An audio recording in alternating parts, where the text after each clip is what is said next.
Please leave. I warned you over the phone that if you dare to reprimand my daughter again, you'll have to leave. You ignored my warning, so kindly get out. That's absurd, I retort, shocked by Emily's unreasonable demand, at a loss for words. Seeing me silent, Emily continues her tirade. You're just my brother's wife, an outsider. Stop pretending to be part of our family. Hearing these words from Emily shatters something inside me. I had endured her verbal abuse and her daughter Olivia's selfishness, thinking they were family. But now, all the things I did with their interests at heart have been entirely negated. I have no reason to respect Emily and Olivia anymore. All right, I'll leave, I reply calmly and start packing. Emily and Olivia laugh heartily at my situation, but they won't be laughing for long. I think this as I gather my belongings. My name is Chloe. I live with my husband Ethan and his parents. Ethan had requested from the time he proposed that we live with his parents once we were married. At first, I hesitated, but when I met Ethan's parents, I realized they were decent folks who respected boundaries. Convinced that life with them would be manageable, I accepted Ethan's proposal.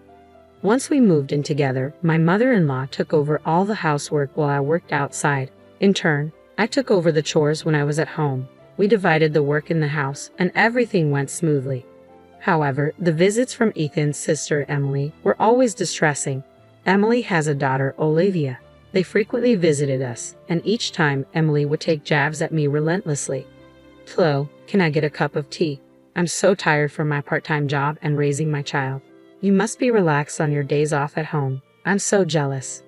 Well, I also work when I'm at home.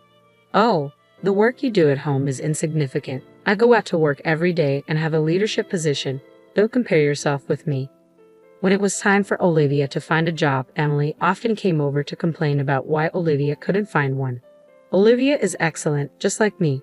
The recruiters who reject her must be blind. Maybe she could broaden her job search. Whenever I tried to give advice, Emily would lash out furiously. What could you, who barely works, know? No, shut up. It seems Olivia finally landed a job after most of her classmates did. Olivia and Emily came over to report the good news to my mother-in-law. Rainey, I've got a job. Olivia proudly shows off her job offer letter to my mother-in-law, who smiles contentedly. Well done, Olivia. Yeah, I didn't expect to get into such a large company. In the end, the interviewer was kind from the start. Next to Olivia, Emily grins broadly. This company is a subsidiary of the company. I work part-time, and my name might be known even in the parent company since I've been around a while. So, I got the job, thanks to Mom, huh? It could be. The interviewer saw your name, recognized you as my daughter, and probably had a good impression. Come April, Olivia was to attend a month-long training program for new employees. The training location was only a few minutes away from the home where my in-laws and I lived. Emily, knowing this, called my mother-in-law Mom. I want Olivia to commute from your house during her training. The training place is over an hour away from our home. We have a spare room, and I don't mind at all.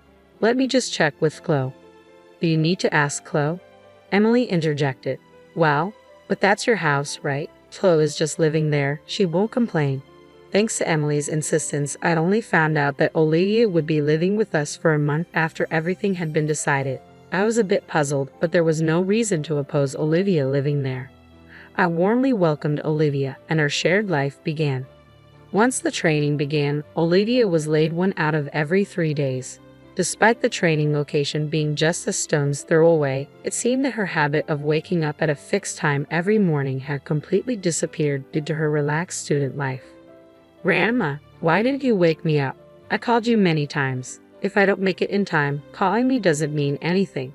Forget it. I'm taking the morning off today. Please call the company and tell them I'm taking half a day off due to poor health.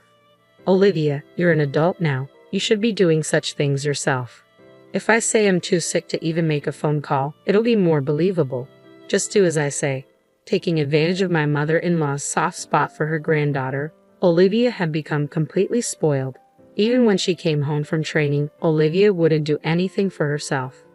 Grandma, I'm tired. Is dinner ready? Welcome back, Olivia. I'm about to make it. What? You're just starting now. Why didn't you have it ready by the time I got home? When I got home, tired and hungry, I wanted to eat right away. You're so thoughtless, I muttered, addressing my mother-in-law. I'm sorry, I'll have it ready soon, she responded. seeing my mother-in-law being pushed around by Olivia, who was probably tired from her first job. I couldn't stand it any longer, and I spoke up. Listen, Olivia, having a warm meal waiting for you when you come home isn't something to be taken for granted. Why don't you show some appreciation to Grandma? Why do I have to listen to you, Chloe? You're not even family. Stay out of it, Olivia retorted. Not family? I married Ethan, so I am part of your family, Olivia, I replied. Mom said Chloe is my brother's wife, so she's an outsider, Olivia countered. Then let me tell you, as a senior member of the workforce, Olivia, that you should take more responsibility for yourself. Waking up on time to avoid being late is a basic rule of being an adult, a senior in the workforce, I said firmly. You're not even going to work every day. Wait till you're actually working hard like me or Mom before you start acting all high and mighty, Olivia shot back, seemingly ignoring my words. Then one day, when I returned home from work, I could hear Olivia's loud voice coming from the living room. What do you mean you're going out?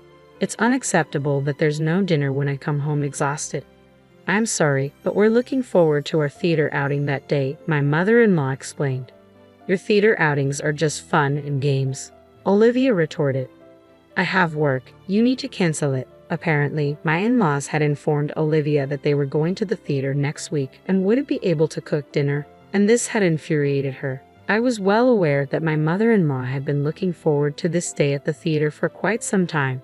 However, I was worried that if things kept going this way, they might feel compelled to cancel their plans to avoid upsetting Olivia. So, I hurriedly proposed a solution.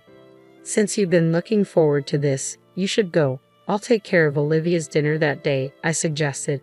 My in-laws seemed thrilled by my suggestion, but they quickly began to worry. But isn't that a work day for you, Chloe? Are you sure it'll be all right? They asked. Yes, if I arrange things now, I think I can get home early. So don't worry and have a good time, I reassured them. On the day of the theater outing, I left work early to come home. My in-laws happily left for their event. After seeing them off, I did some shopping for dinner and waited for Olivia's return. As always, as soon as Olivia came home, she lay down on the couch and waited for dinner. Oh, I'm hungry, Chloe. Hurry up and get cooking, she demanded. Olivia, let's cook together today, I suggested. At my words, Olivia jumped up from the couch. What?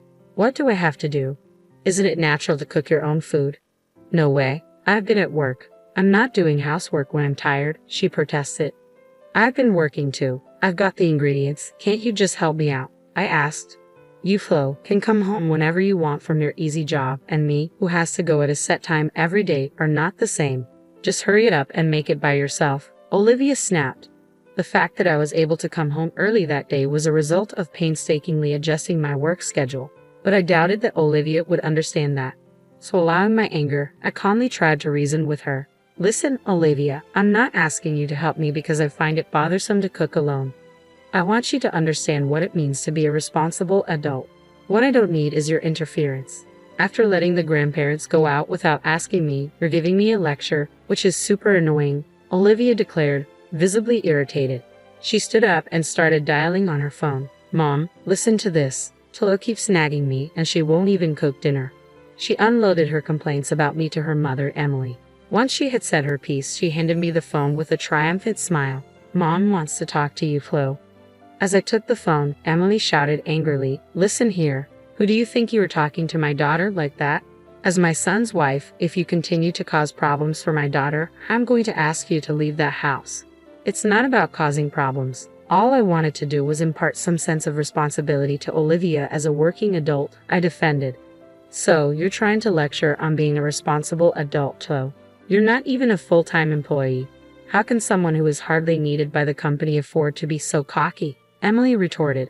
How can you say I'm not needed, Emily? When you've been around as long as I have, you can tell at a glance who's capable and who's not. I've made sure to see off many a dead weight, I countered. Without a second thought, Emily added, Just go and prepare dinner for my daughter, and hung up the phone. Olivia, sitting next to me, smirked as she looked my way. You better not oppose my mom, Chloe. There's no one at work who can even admonish her, so get to making dinner already. With that, she sprawled lazily on the couch again. This mother and daughter pair, there's no reasoning with them.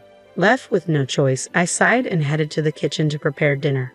As I began to prepare the meal, Olivia nibbled on the food I had prepared and complained under her breath.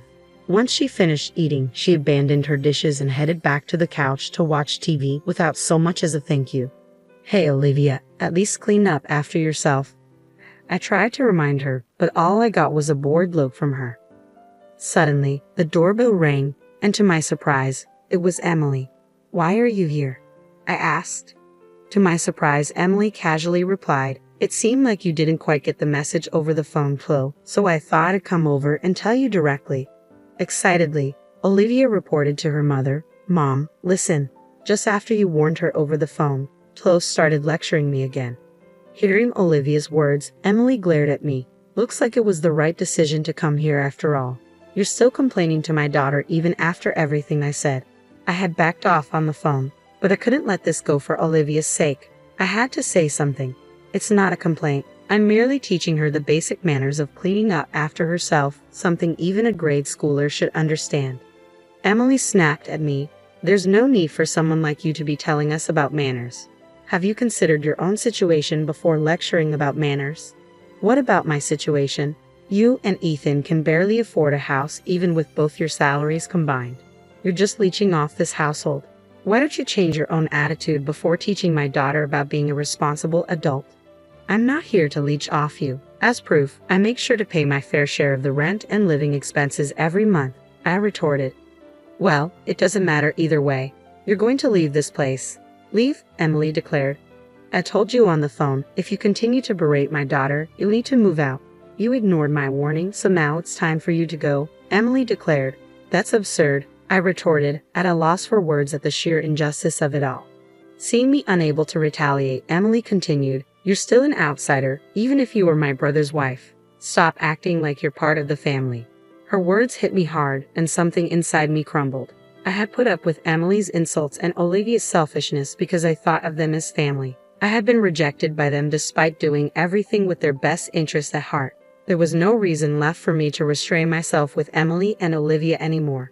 All right, I'll leave, I said quietly, beginning to pack my things.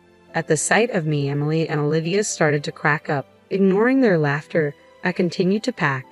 When my in-laws returned home, my mother-in-law's face shifted as she took in the scene. Oh, is that you, Emily? Chloe, what's with the luggage? She asked. Before I could answer, Emily chimed in. Chloe has been lecturing Olivia while she can't even do her own job. She's become such a nuisance. We've decided to send her packing. What? My mother-in-law's face drained of color. Apologize at once, and you too, Olivia. Why should I apologize to Chloe? If she wants to be part of our family, she should ask us. Maybe then we'll consider it, Emily replied, backed up by a firm nod from Olivia. My mother-in-law sighed deeply. You too. It's over for you. What? What are you talking about? The one who's done is Chloe, right? She's the one being cut off from our family, Emily retorted, leaving my mother-in-law shaking. Do you even realize who made it possible for Olivia to get her job? That's me, the part-time manager. Emily tried to puff herself up, but my mother-in-law interrupted her. No, it's not like that at all. It's because Chloe, who's an executive at the corporate office, recommended her to human resources. Well, that's a lie. Chloe barely does anything. She's home half the week, Emily countered. Facing the confrontational Emily, I revealed the truth.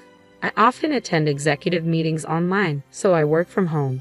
Then did Chloe really get Olivia her job? My mother-in-law asked. I really wanted Olivia to find a job on her own, but she begged me for help. Why didn't you say anything? Emily turned pale, realizing the truth. I wanted Olivia to start at the same place as everyone else, to work without any advantages. It was better for her not to know that I was an executive at her company, I explained. So, did Mom and Dad know this from the beginning? Olivia asked. I had asked your parents to keep my position a secret. Emily, since you always assumed I was incompetent, you never showed interest in my work, so there was no need to tell you. So, you're telling me I've been disrespecting an executive at my own company this whole time? Olivia went pale. That's right, thanks to my concealed identity. I got to learn a lot about how new employees like to fake illness and such, Olivia pleaded desperately. Please don't tell anyone about this, she added, desperation evident in her voice. Coldly, I replied, you know, I thought I'd let it slide because it's a family matter. But it seems I'm not considered family to you too. so I can't stay quiet if it's something that will harm the company. But I will be assigned after the training. Exactly, Olivia.